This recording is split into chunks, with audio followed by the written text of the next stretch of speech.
Attorney Simmons didn't say Lily. She called you by your name. Lily? Lilet? Ano pong kailangan niyo? Attorney Lilet, what are you doing here? Binalik ko lang po yung laptop. Tsaka sabi po sa HR may mga turnover process pa po ko for clearance. Pero aalis na rin po ako agad. Kailangan ko rin po mag-report sa trabaho. You got a new job? Yes po, kay Attorney Bonnie. Well, that's impressive. Congratulations. Thank you po. Pagkatapos mo sa HR, Attorney Lilet, pwede bang pumunta ka sa office ko? Meron lang sana akong gustong sabihin sa'yo.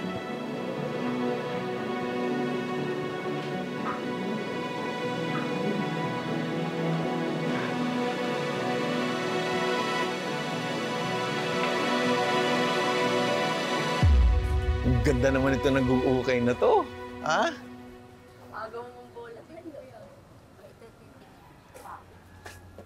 Ate Sis, ano naman bang iniisip mo? Si Lilet, no? Nag-aalala ko, Emong, eh. Kilala ko si Lilet. Pero ngayon parang iba, eh. Kamakailan nung may problema siya. Minsan, parang hindi niya na sinasabi yung saloobin niya. Samantalang dati, alam ko ang lahat. Alam mo, sa sobrang kakilala ko yung anak ko, ultimo utot niya. Alam ko kung ilang beses siyang umutot sa maghapon. At ultimo kulay ng utot niya, pinapaalam niya sa akin. Naku, Chang. Di ka na ako maniwala sa'yo eh. Kaso, kulay ng utot? Wala namang ganun. Ano? Oo, Melay. Yung utot naming mag-ina, may kulay. Biro lang.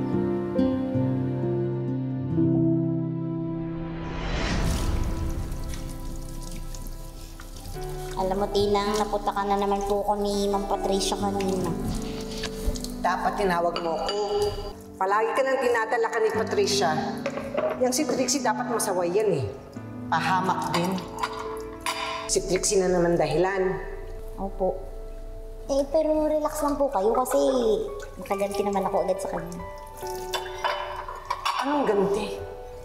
Kasi po, nautot ako ng mga 5 times na naka-silent mode habang pinuputakan niya ako.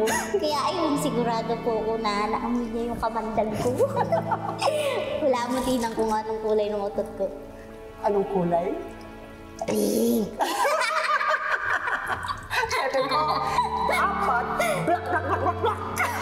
Yung Tinang! Kadiri! Pero Tinang, love mo pa rin naman ako, di ba, kahit anong kulay ng utot ko? Naman!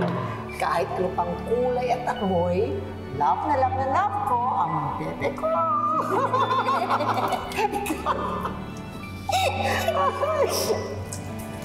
Lahat na lang natin.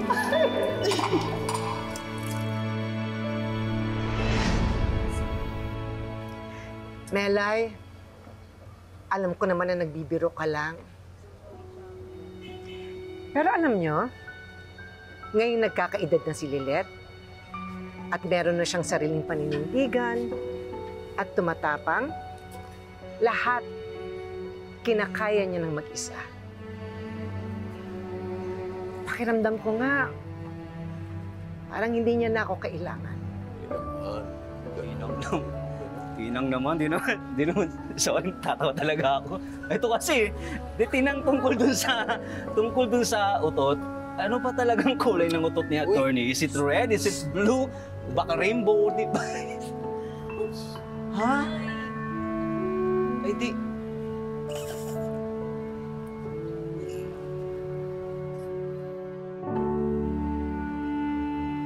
Bakit kaya ako gustong kausapin ni Attorney Mer?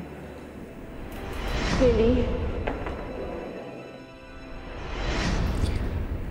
Pero Lily yung rinig ko eh. Hindi naman yung pangalan ko.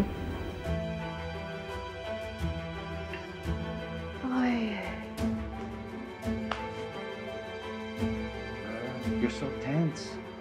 Please, calm down. Are you really, really ready for this? You know, we could do this another day. Why don't you wait until everything is confirmed already? I still need to investigate. Hindi ako pwede mag-aksaya ng oras. Lalo na ngayon na open pa si Lilith na makipag-usap sa akin despite all the things that I did to her. Kahit ganun pa man yung pagkatrato ko sa kanya, she's still open. Has to do with you.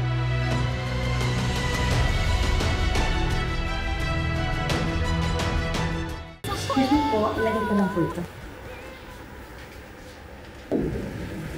Kala Lily, ang ganda.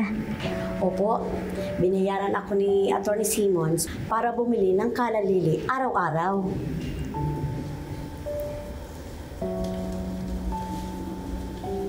Sa'yo na po ito, Atty. Salamat po. Sige po.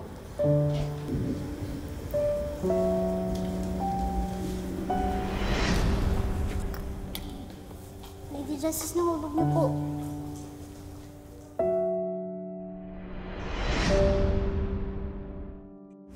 Bakit kaya importante kay Atty. Mary itong bulaklak na to?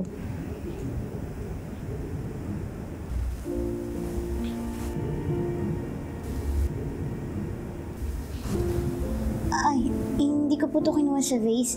Binigay po to nung janitress. Maganda po. Ngayon ko lang po napansin na para palang trumpet yung shape ng flower na to.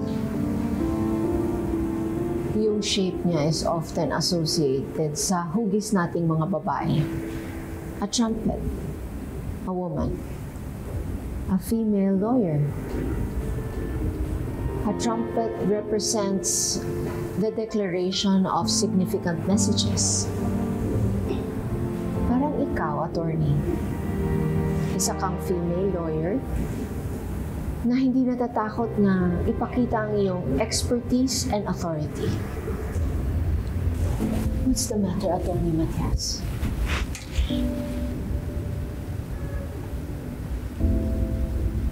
Atty. Simmons, ngayong hindi na ho ako empleyado sa firm na to, siguro naman I can be frank with how I feel. Sa totoo lang po, hindi ko po gusto yung nararamdaman ko ngayong kausap ko kayo.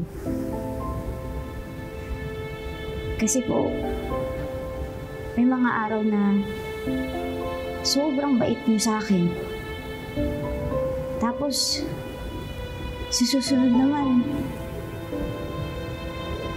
sobrang kabaliktaran. Eh, kulang na nga lang ho. Murahin niyo ko eh, at ipatapon sa malayo. Ano po ba talaga kayo sa buhay ko? Kakampi ko ba kayo o kalaban? Ano po ba talaga ako sa inyo?